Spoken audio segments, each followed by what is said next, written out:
Hey guys, so in our last video, I went over just basically where to find the notes on the sheet music and on the piano itself.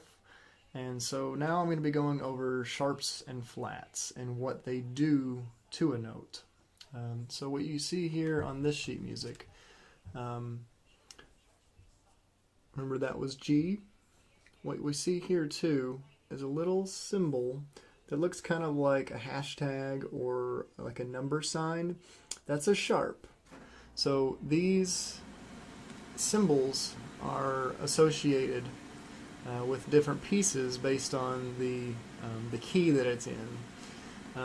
In this case, we have one sharp, and if you were to count up from this G, you would find that the letter that is on this line is an F. What that means, since this sharp is on this F line, means that any F in the entire piece of sheet music that is played is going to be played as a sharp.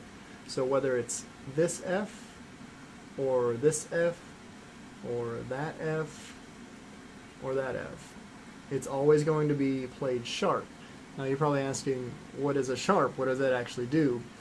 Well, if we look at this, okay, that's regular G, right? That G is played here. Played right here. Okay. Now, if that G was a sharp, it would be played here. So what a sharp does is it raises the pitch, if you want to call it that, of a note a half step. A whole step would be from G to A. So a half step would be from G to G sharp. Alright?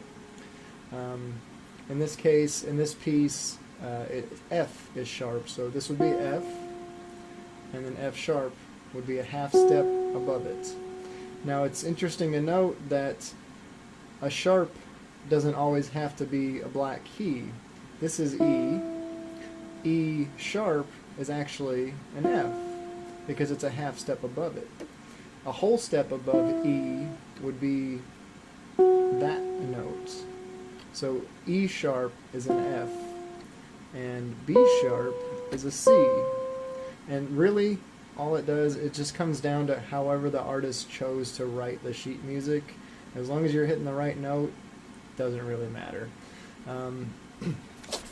Alright, so the other symbol to note is, and you can see it looks kind of like a B, a weird looking B. That is a flat symbol. So in this particular piece, this flat sign falls on the letter B. B here on the bass clef, and B here on the treble clef. So what a flat does, since this is B, or down here is your middle C, this B is going to be played flat anywhere that you find a B in the entire piece. So here's B.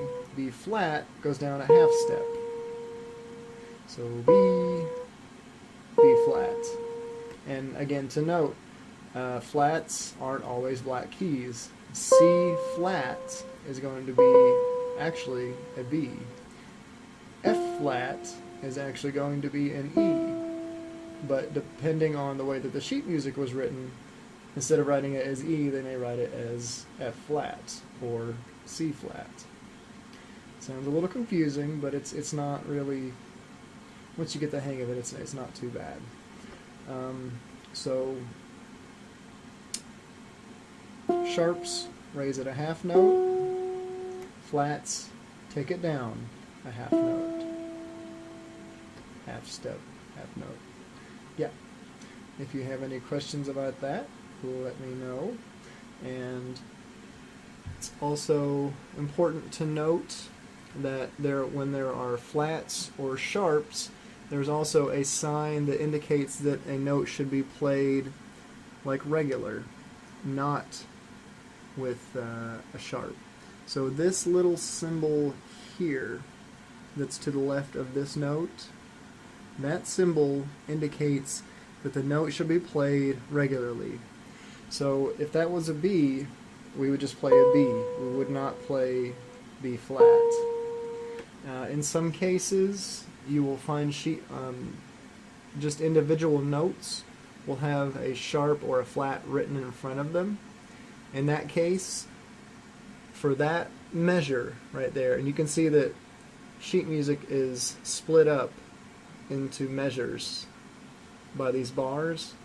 If there were, let's say, a sharp in front of this D note, if there were any other D notes up to this bar, all those D's would be flat, would be sharp.